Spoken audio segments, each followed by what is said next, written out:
ஒரு மழை நேரத்தில் ஒரு பெரிய மரம் நடு ரோட்டில் விழுந்து கிடக்கு.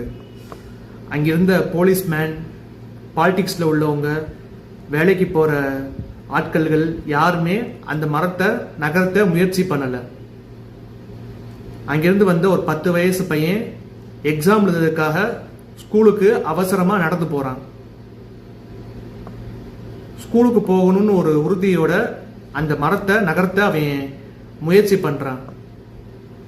அங்கிருந்த மக்கள்கள் அவனை பார்த்து சிரிக்கிறாங்க. சிரிச்ச ஒரு நிமிஷத்தில் சிந்திக்கிறாங்க. அந்த 10 வயசு பையன் அந்த மரத்தை நகர்த்த முயற்சி பண்ணுறான்.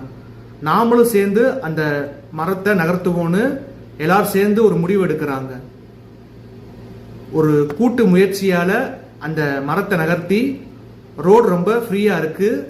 பணியாளர்கள் எல்லாரும் அவங்க வேலைக்கு போகிறாங்க.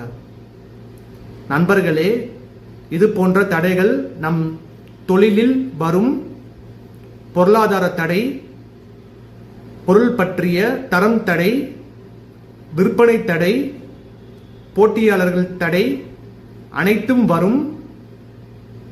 முதலில் நாம் தான் முயற்சி எடுக்க வேண்டும்.